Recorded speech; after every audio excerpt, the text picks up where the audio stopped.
Isang magandang araw, magandang buhay, magandang gising mga kasambuhay at mga kaparokya. Laudato Jesus Christus. Purihin po natin ang ating Panginoong Jesucristo at Ave Maria. Pagbati sa mahal na Inang Maria. Ako po si Father Domi Guzman ng Society of St. Paul, Kura Paroko ng Our Lady of Sorrows, 2130 FB Harrison, Lungsod, Pasay. Ito po ang kaisa-isang parokya ng aming pong religious community sa Pilipinas at sa Macau. At ito rin po ang ikalawang pinakamatandang parokya ng distrito ng Pasay sa ilalim po ng Archdiocese of Manila.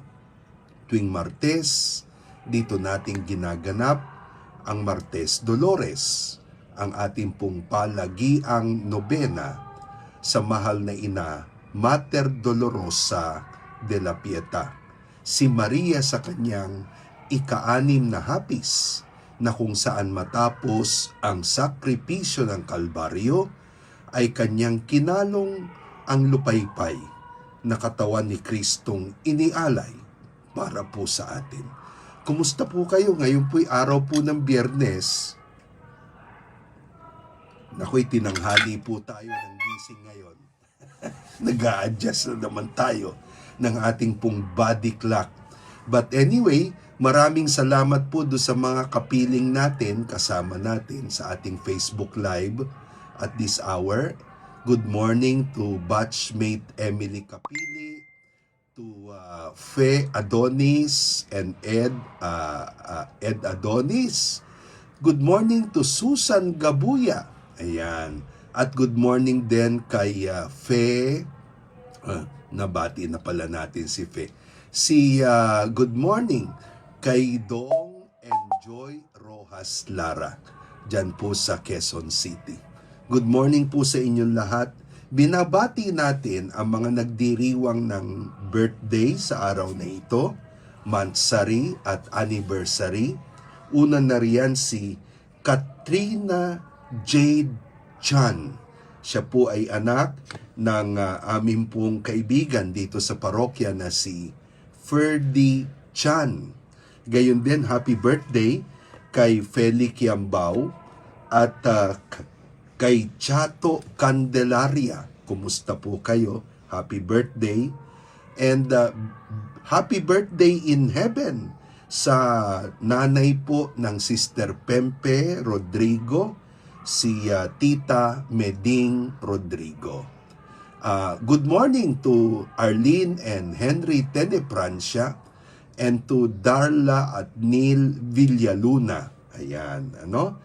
And binabati nga pala natin ang buklod ng Pag-ibig Healing Community, the original buklod na nasa Balete Drive, Quezon City.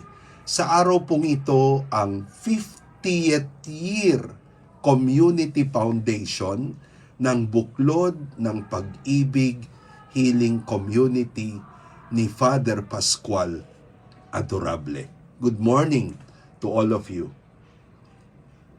Sa hapon po mamaya ang misa, kasama po si Bishop Honesto Ongtioco ng Diocese of Cubao.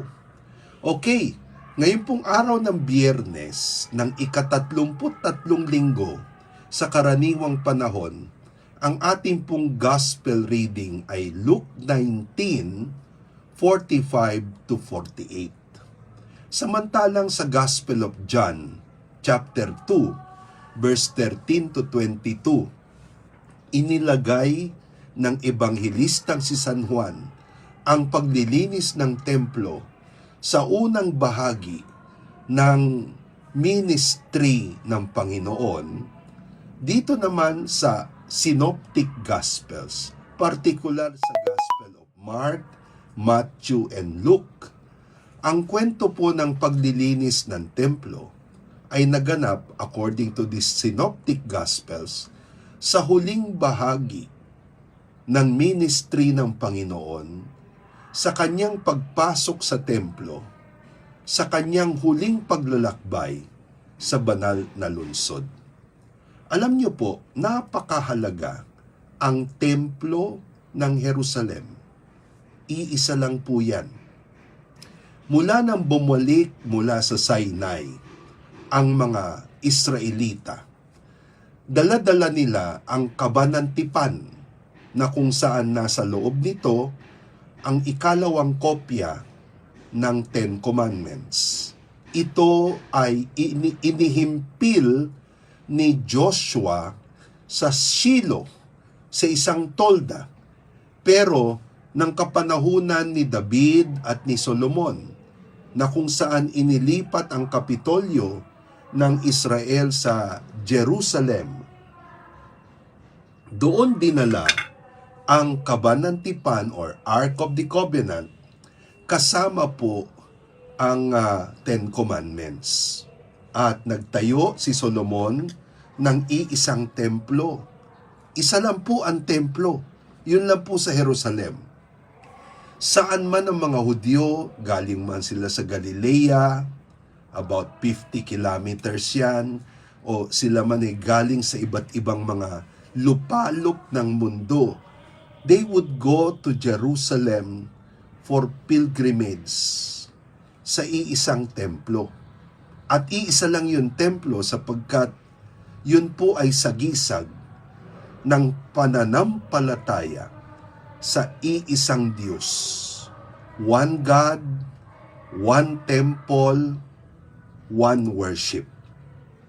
Ngayon, ito pong naganap sa ating pong kwento, naganap do sa bahagi ng templo na kung tawagin ay Court of the Gentiles. Ang templo po ay nadidivide sa iba't ibang bahagi. Yung loob na bahagi kung saan nakalagay dati ang Ark of the Covenant, hanggang sa ito'y mawala sa panahon ng mga Babylonians, yun po yung tinatawag na Holy of Holies, Sancto Sanctorum.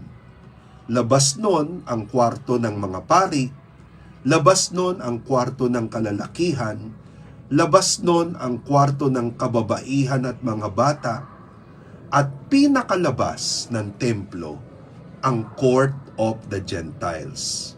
Doon pwedeng lumapit, sumamba, tahimik na makinig sa mga pangaral ang mga hindi Hudyo na pagano na naghahanap ng pananampalatayang tunay. Dito inilagay ng mga tao ang kanilang iba't ibang mga kubol o mga booth, yung kanilang bilihan ng mga animals, mga susunuging handog, at gayon din yung mga money exchange, sapagkat sa templo, shekel lang po ang tinatanggap sa offering at transaksyon. Hindi po pagano na mga coins. Good morning to Derl Rosales Dario. Ayan, ano? So, doon nagtirik itong mga booths ng mga relatives na mga pari. Sa tutuusin, malaking serbisyo po yung ginagawa nila. Imagine, kung ikaw ay galing ng Galilee at kakaladkarin mo yung kambing, kakaladkarin mo yung baka na iaalay mo sa templo. Ha? Apple Yuson, kumusta po? No? Imagine kung maghahanap ka pa ng money changer para lang makapagpalit ng dinar patungong shekel. Malaking bagay yung mga booth na yon. Kaya lang, dalawa po ang pinuna ng Panginoon. Una, pinagsamantalahan ng mga nagbebenta ng mga hayop, ng mga nagpapalit ng mga pera. Pinagsamantalahan nila yung demand, yung pangangailangan. Sabi nga natin, the higher the demand, the higher the price. At ganun ang ginawa nila. Inabuso nila ang sistema. Maliban po doon, lumiit yung Court of the Gentiles na kung saan sana pwedeng sumamba ang mga hindi Hudyo at naghahanap sa pananampalataya sa tunay na Diyos. Yun po ang problema. Kaya nilinis ni Jesus yung court of the Gentiles na yun. At syempre, ang mga pari po ay nagalit sapagkat nakikialam na si Jesus sa isang lugar na hindi niya teritoryo. Ang templo ng Jerusalem ay teritoryo lamang ng Levita at pari. At kahit na yung mga ordained rabbi ay wala pong pakialam sa pagpapatakbo ng templo. Ganun po yun. Si Jesus self-made rabbi lang. Ganun na ang inasta. Kaya po, hindi naging maganda ang epek nun at ito ang nagpadali sa pagpapatay kay Jesus sa krus. Isa sa mga kaso na ibinigay ng mga punong pari. Pero alam niyo po, sa Gospel of Luke, meron po natatangi na detalye na hindi po natin makikita sa detalye ng John, Mark, or Matthew. Ano yung natatanging detalye sa paglilinis ng templo, partikular sa Court of the Gentiles, sa account ni San Lucas, Brother Gilbert Benaventura, na hindi natin makikita dito sa Gospel of Luke lamang natin mababasa.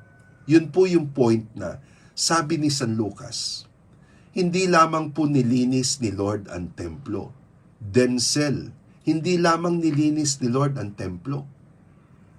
Nangaral si Jesus sa lugar na kanyang nilinis.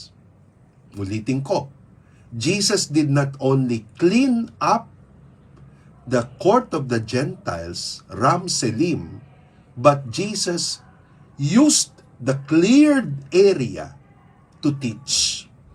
At dito, makikita po natin ang isang napakagandang realization. It's not enough to clean. It's not enough to exorcise. It's not enough to be purgative. Kailangan po pagkatapos i-exorcise, patapos i-clean up, patapos purgahin, dapat may illuminative stage, teaching stage.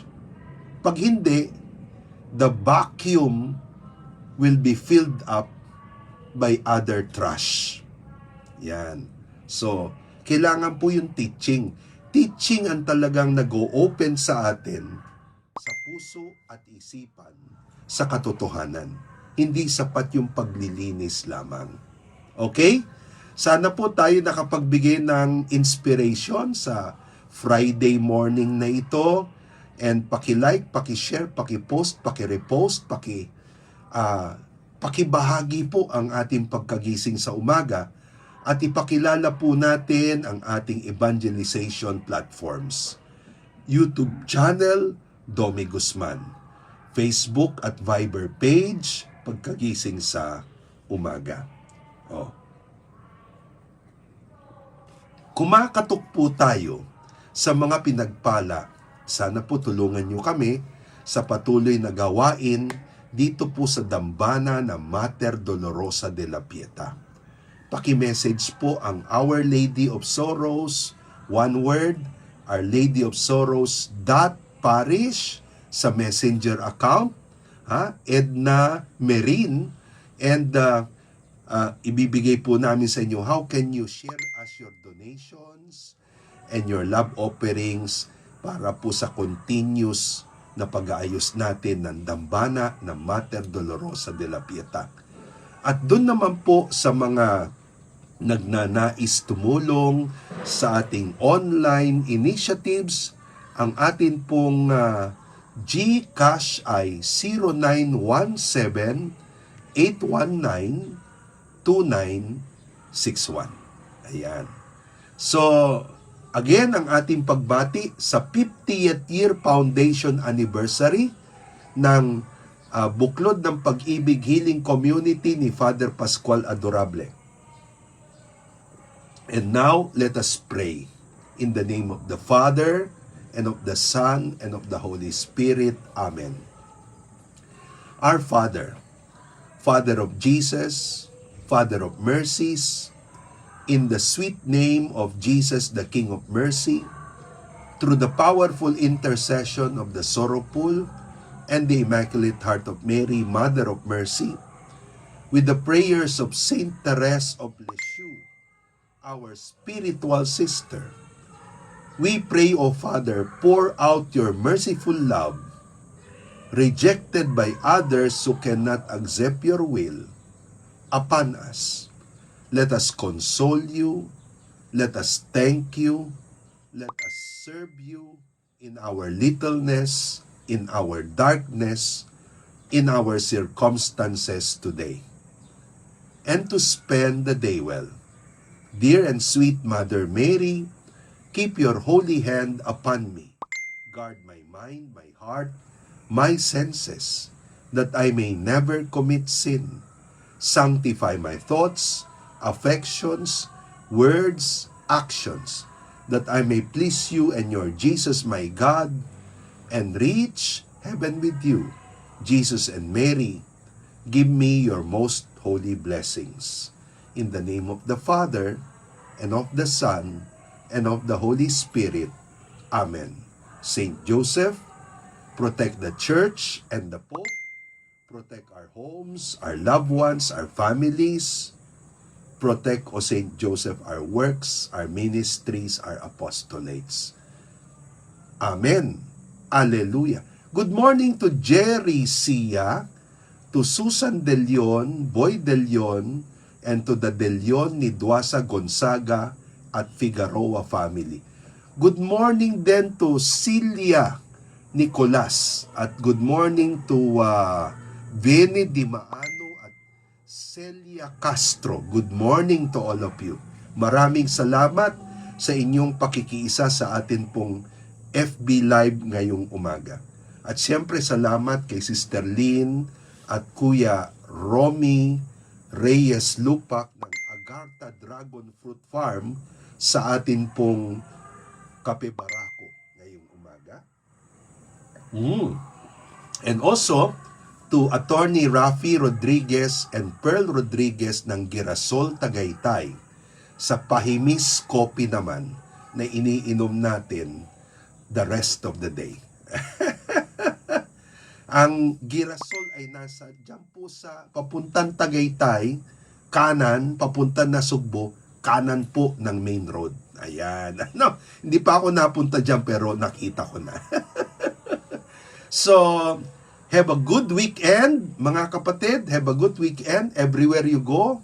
The love of God, the power of God, bring your heart with you, and everywhere you go, let us always be faces, beautiful faces with a heart. Alleluia. Pilipino, agbyag ka nga husto, mabuhay ka, Katolikong Pinoy.